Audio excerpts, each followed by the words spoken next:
আপোনালোকে কোনেও যদি ভাল কাম কৰিব পৰা নাই নকৰিব, কিন্তু আমি বেয়া কাম কৰিব নালাগিব। যোৱা বছৰটো পোৱালিও প্ৰায় 500মান পোৱালি মই বিকিছোঁ আৰু প্ৰায় 10 লাখমান টকাৰ মই মাংসৰ কাৰণে গাহৰি বিকিছোঁ। এই ভাল বাৰ্তাটো মানুহৰ মাজত যিমান প্ৰভাৱ পেলাব, কিন্তু বেয়াটোৱে তাতকৈ বেছি পেলায়। বেকাৰ যুৱকৰ আত্মপাত মই কিতাপ লিখিছিলোঁ, কিন্তু মই তেতিয়া বেকাৰ নাছিলোঁ, মানে চাকৰিটো ঠিক নাই মোৰ। নমস্কাৰ, সকলোকে স্বাগতম। মই নয়ন লিগাং আৰু আজি মই কথা পাতিবলৈ আহিছোঁ আৰু আপোনালোকৰ লগত বিশেষভাৱে চিনাকি কৰি দিবলৈ আহিছোঁ। আপোনালোক সকলোৰে চিনাকি মুখ আমাৰ অতি প্ৰিয় কবি, যিজন কবিৰ কবিতাৰে হয়তো এটা সময়ত আমাৰ চিঠিৰ যুগৰ শেষ হৈছিলে। আমি চিঠি লিখা বয়সত সেইজন কবিৰ কবিতাৰে আমি চিঠি লিখিছিলোঁ। অকল আমিয়ে নহয়, সকলোৱে লিখিছিলে। সেইজন আন কোনো নহয়, ভুলতে হ'লেও তুমি মোক এবাৰ ভাল পাওঁ বুলি কোৱা, তোমাক ভাল পাওঁ বাবেই তোমাক পাহৰিব নোৱাৰা দুখত দোষী হ'ব পাৰোঁ, কৰি যাব পাৰোঁ হাজাৰ হাজাৰ ভুল। তুমি মোক এবাৰ মাতা, বহু হাজাৰ মাইল অতিক্ৰম কৰি তোমাৰ সন্মুখত থিয় হ'ম আৰু তোমাক স্পৰ্শ কৰিম। এই কবিতাবোৰৰ স্ৰষ্টা সদৌ অসম কবি সন্মিলনৰ প্ৰাক্তন প্ৰধান সম্পাদক আৰু বৰ্তমান সদৌ অসম কবি সন্মিলনৰ উপসভাপতি উজ্জ্বল পাউগামৰ লগত মই আপোনালোকৰ সৈতে চিনাকি কৰি দিবলৈ অহা নাই। মই চিনাকি কৰি দিবলৈ আহিছোঁ এজন বিপ্লৱী, প্ৰকৃত বিপ্লৱী, কৃষি বিপ্লৱী, সমাজখনক কৃষিৰে সকলো হাতে কামে লাগি কৰ্মৰে সমাজখনক সলনি কৰাৰ, পৰিৱৰ্তন কৰাৰ গুৰি ধৰা গ্ৰন্থ আন্দোলনৰ এজন সূতা, এই উজ্জ্বল পাউগামৰ লগত মই কথা পাতিবলৈ আহিছোঁ। উজ্জ্বল দা, আপোনাক পুনৰবাৰ স্বাগতম। মই আগতে ক'লোৱেই যে আপোনাক আজি মই কবি হিচাপে আপোনাৰ কবিতা শুনিবৰ কাৰণে মই আজিৰ অনুষ্ঠানত আপোনাৰ লগত কথা পাতিবলৈ অহা নাই। মই কথা পাতিম, আপোনাৰ পৰা জানিব বিচাৰিম যে আপোনাৰ এই কৃষি বিপ্লৱৰ বিষয়ে। আপুনি আপোনাৰ নিজৰ গাঁৱত, নিজৰ ঘৰৰ চোতালৰ পৰা আৰম্ভ কৰি সকলোখিনিতে এক কৃষি বিপ্লৱৰ সূচনা কৰিছে। কৃষি বিপ্লৱ মানে কেৱল ধান খেতি কৰা, আন খেতি সেইবিলাকেই নহয়, যে কৃষি বিপ্লৱৰ ভিতৰত সকলোখিনি ধৰক পশুপালনৰ পৰা ধৰি, মৌ পালনৰ পৰা ধৰি, নিজৰ চাহ বাগানৰ পৰা ধৰি, তামোল পাণৰ পৰা ধৰি সকলোখিনি এই কামখিনি যে আপুনি কৰি আছে, আপুনি এই কামখিনি কেতিয়াৰ পৰা কৰি আছে আৰু কেনেদৰে কৰি আছে, আমাৰ ৰাইজক অলপ জনাই দিয়ক। নমস্কাৰ। আচলতে কৃষি প্ৰধান এখন অঞ্চলৰ পৰা মই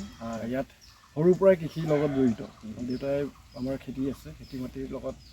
জড়িত হৈ থকাৰ বাবে সৰুৰ পৰাই কৃষি কৰ্মৰ লগত জড়িত। আৰু মই যেতিয়া কলেজলৈ পঢ়িবলৈ গৈছিলোঁ, কলেজলৈ যাওঁতেও মই বন্ধৰ সময়ত আহি ঘৰত খেতি কৰোঁ। তেনেকৈ এটা পৰিৱেশৰ মাজতে মই ডাঙৰ হোৱা আৰু কৃষিৰ লগত যিটো একাত্ম, কেঁচা মাটিৰ গোন্ধৰ লগত যিটো একাত্ম, কবি হিচাপে মই দুই এটা কবিতা লিখিছে। এই কথাখিনিয়ে কবিতাৰ ক্ষেত্ৰতো মোক সহায় কৰিছে, বা এই কেঁচা মাটিৰ যিটো গোন্ধ বা মাটিৰ লগত যিটো একাত্ম হ'ব পৰা, যিটো মাটিৰ লগত যিটো সম্পৰ্ক, এই সম্পৰ্কই এই কৃষিৰ লগত মোক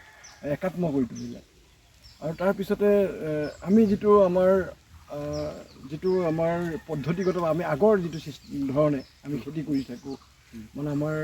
এই পদ্ধতিবোৰতকৈ আমি অলপ নতুন পদ্ধতি কেনেকৈ অৱলম্বন কৰিব পাৰোঁ, এই চিন্তাৰে, আৰু কম সময় বা কম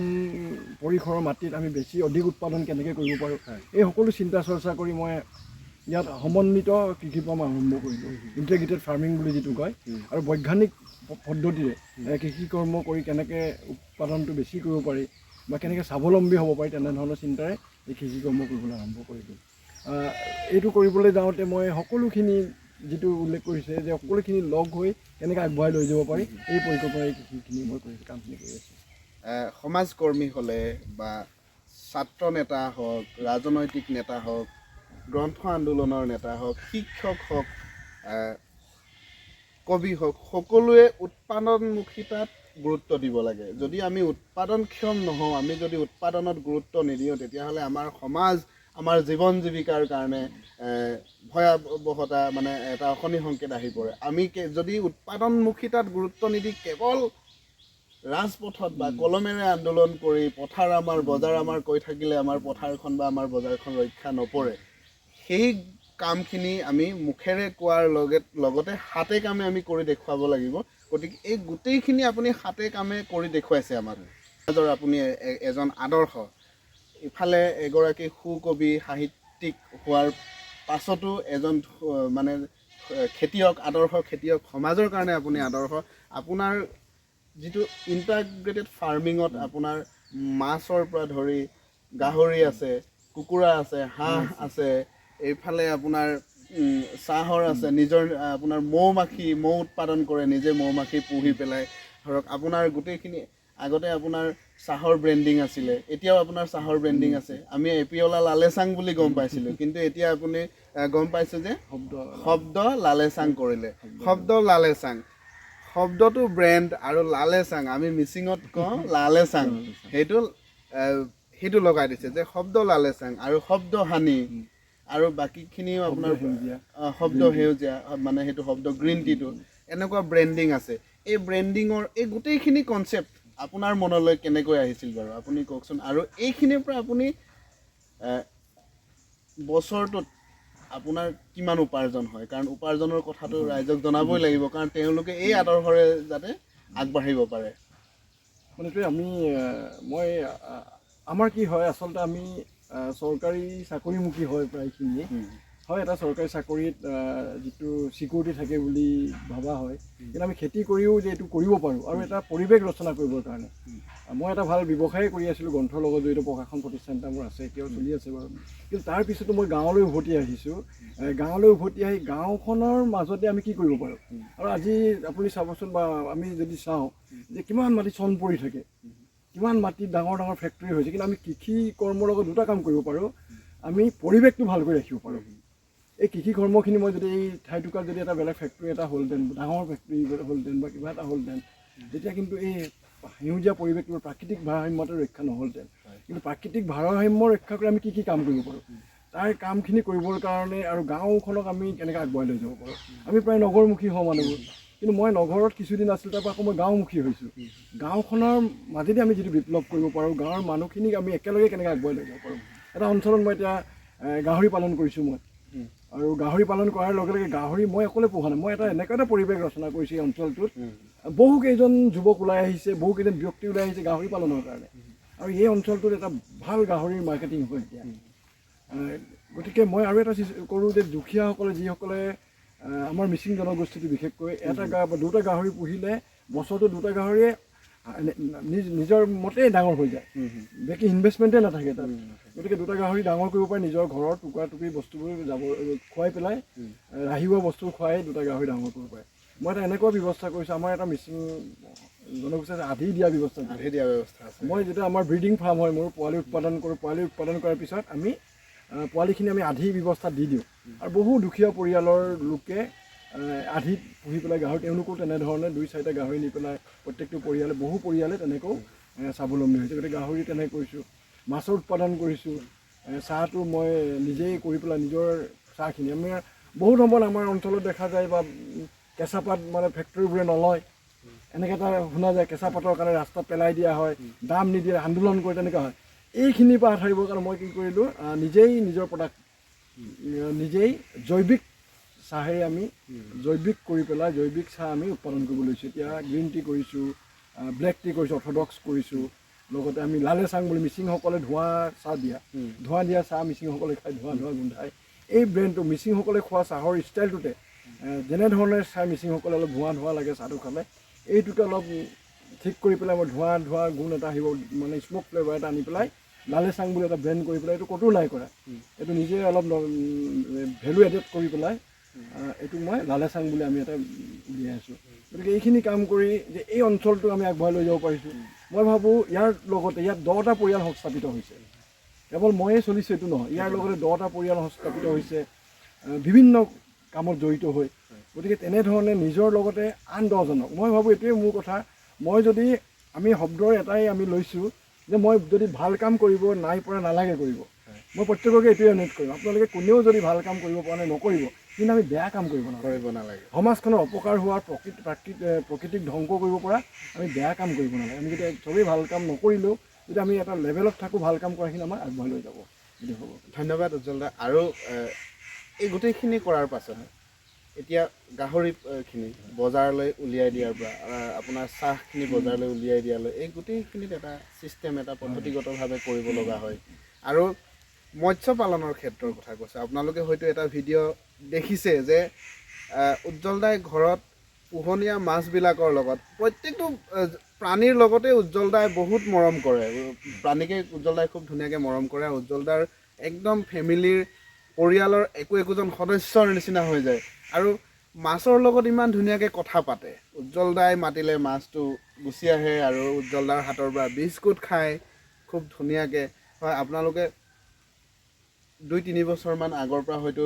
নিউজতো দেখিছে বা এনেকুৱা আমাৰ ছ'চিয়েল মিডিয়াতো দেখিছে চাগে দেখিছে যদিও মই আকৌ এবাৰ আজি আপোনালোকক দেখুৱাম আৰু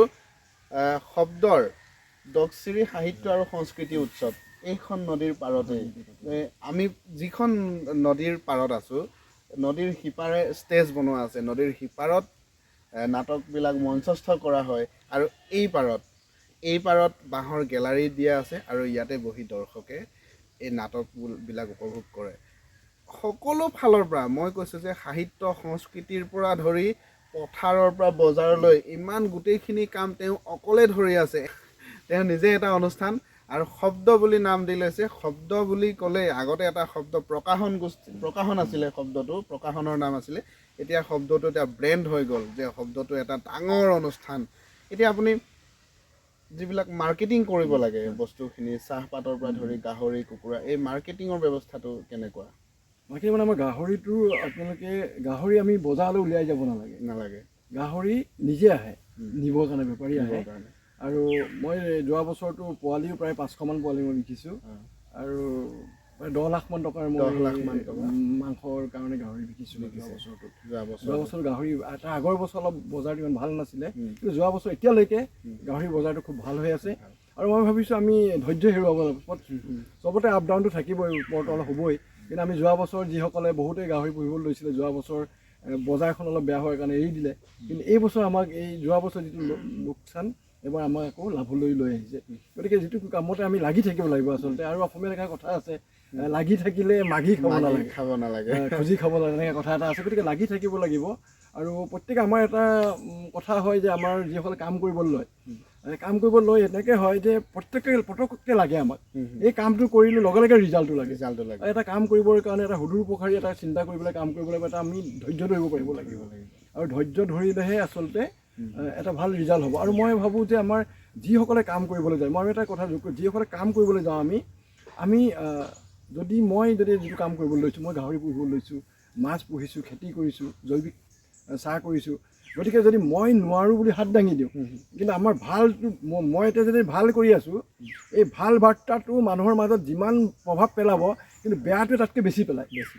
যদি মই কাইলৈ ফেলাৰ হৈ যাওঁ যদি মই হাৰ মানি দিওঁ তাৰপিছত কিন্তু এই বাৰ্তাটোৱে বেছি সমাজত ক্ষতি কৰিব যুৱক চামক ক্ষতি কৰিব যে এই আমুকে কৰিবলৈ লৈছিলে কৰিব নোৱাৰিলে গতিকে আমি কৰিব নোৱাৰোঁ এইটো কৰিলে লাভ নাই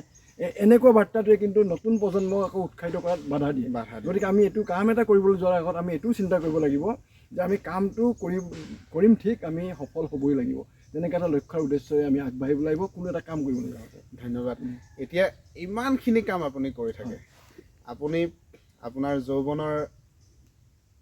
যৌৱনৰ সময়ছোৱা খুব কবিতা লিখিলে ধাৰাসাৰ লিখি থাকিলে আৰু সেইমতে আমাৰ অসমৰ সকলো মানুহে আপোনাক কবি হিচাপে চিনি পায় আজিও আপোনাক এই কৃষক উজ্জ্বল পাউগামক হয়তো বহুতে চিনি নাপায় গতিকে মই ভাবিছোঁ যে আমি গম পাই থাকোঁ যে আপুনি খেতি কৰ্ম কৰে ইমানখিনি ব্যস্ততাৰ মাজতো আপুনি অনুষ্ঠানে প্ৰতিষ্ঠানে এতিয়া সভাই সমিতিয়ে ঘূৰি ফুৰিব লগা হয় তাৰ পাছতো ইমানখিনি কাম কৰিবলৈ আপুনি সময় পাইছে সেইটো আচলতে আপোনাক সঁচাই মানিবলগীয়া আৰু আপুনি সকলোৰে তাৰমানে আদৰ্শ হ'বই গতিকে কেনেকৈ আপুনি সময়বিলাক মিলাই মই এনেকৈ ঠিক কৰি লৈছোঁ আচলতে মই 7 দিন সপ্তাহত 7 দিন মই 5 দিন নিজৰ কাম কৰে মই প্লেনিংটো তেনেকৈ কৰোঁ মই 7 দিনৰ নিজৰ কাম 5 দিন কৰোঁ আৰু 2 দিন মই ৰাইজৰ কামত মই আগবাঢ়ি যাওঁ 2 দিন মই ৰাইজক দিম বাকী 5 দিন মই নিজৰ কৰিম আৰু মই এইটোৰ ওপৰত বিশ্বাস কৰোঁ মই যেতিয়া কলেজৰ পৰা ওলোৱাৰ পিছতেই তাৰপিছত আমি যেতিয়া কবিতা গাবলৈ অসমৰ সিমূৰৰ পৰা সিমূৰলৈ ঘূৰি ফুৰোঁ কিন্তু আমি স্বাৱলম্বী হৈহে গৈছিলোঁ কিন্তু আমি চাকৰি কৰা নাছিলোঁ ঠিক কিন্তু আমি উপাৰ্জনৰ এটা বাট মুকলি কৰি লৈছিলোঁ নিজে আৰু উপাৰ্জনৰ বাট মুকলি কৰি আমাক বেকাৰ যুৱকৰ আত্মপাত মই কিতাপ লিখিছিলোঁ বেকাৰ যুৱকৰ আত্মপাত মই কিতাপ লিখিছিলোঁ কিন্তু মই তেতিয়া বেকাৰ নাছিলোঁ মানে চাকৰিটো ঠিক নাই মোৰ কিন্তু মই স্বাৱলম্বী হৈ পেলাই আমি নিজৰ উপাৰ্জনৰ পইচাৰে আমি গৈ অসমৰ বিভিন্ন প্ৰান্তত কবিতা পাঠ কৰিছিলোঁ বা কবিতা অনুষ্ঠানসমূহ গৈছিলোঁ মই এইটোকে কওঁ যে আমি কেনেকৈ আমি সমাজখনৰ ভাল চিন্তা কৰি আমি কাম কৰি পেলাই উপাৰ্জন কৰিব পাৰোঁ এতিয়া মই যিখিনি কৰিছোঁ মই কাকো দাবী ধমকি দিবলগীয়া হোৱা নাই মই বিপ্লৱ কৰিছোঁ মোৰ বিপ্লৱটো মই কলমেৰেও কৰিছোঁ মই ভাল কবিতা এটা লিখিও মই মানুহৰ পেটৰ ভাত মুঠি নাইকিয়া কৰিব পৰা নাই মই পেটৰ ভাত মুঠি যোগাৰ কৰি দিব পৰা নাই কবিতা লিখি কিন্তু মই চিন্তা কৰিছোঁ যে কবিতা লিখি যদি আমি এই মানুহজনক সাহসী কৰি তুলিব পাৰোঁ কাম কৰি খাব পৰাকৈ এটা যদি সাহস যোগাব পাৰোঁ আমাৰ কবিতাৰে ঠিক মই যদি কাম কৰি নিজে কাম কৰিছোঁ কাম কৰি যিটো উপাৰ্জন হ'ব এইটো উপাৰ্জনেৰে আমাৰ মই যদি এতিয়া চক মই যিটো ফেষ্টিভেল পাতোঁ দক্ষিণ যিটো উৎসৱ এই উৎসৱত মই 5 দিনীয়া উৎসৱ হয় 5 দিনত কমেও আমি 3000 মানুহক ভাত খুৱাওঁ আৰু মই নিজ হাতেৰে খেতি কৰা চাউল ভাত খুৱাওঁ সেইটো নিজে খেতি কৰা চাউলৰ ভাত খুৱাওঁ নিজৰ ফিচাৰীৰ মাছ খুৱাওঁ হাঁহ ঘৰালৰ পৰা হাঁহ আনি পেলাই হাঁহ মাংস খুৱাওঁ মুৰ্গী খুৱাওঁ এতিয়া নিজৰ মই তেনেকৈ ফেষ্টিভেলটো অনুষ্ঠিত কৰোঁ আৰু আমি গোটেই গাঁওখন বা আমাৰ ঘৰখনৰ এটা যেন আমাৰ ঘৰুৱা এটা উৎসৱ এই উৎসৱ হিচাপে আনন্দ মনেৰে আমি এই দক্ষিণী সাহিত্য সংস্কৃতিৰ কাৰণে মই ভাবোঁ প্ৰত্যেকৰে সমাজৰ এটা দায়বদ্ধতা থাকে আমি বহুত ডাঙৰ মানুহ হ'ব পাৰোঁ বা সৰু মানুহ হ'ব পাৰোঁ প্ৰত্যেকৰে ছ'চিয়েল কমিটমেণ্ট এটা থাকে সামাজিক দায়বদ্ধতা এটা থাকে আৰু আমি প্ৰত্যেকেই তেনেকৈ যদি অকণকেও যদি কৰোঁ বিৰাট ভাল কামবোৰ হৈ থাকিব বুলি মই বিশ্বাস কৰোঁ আচলতে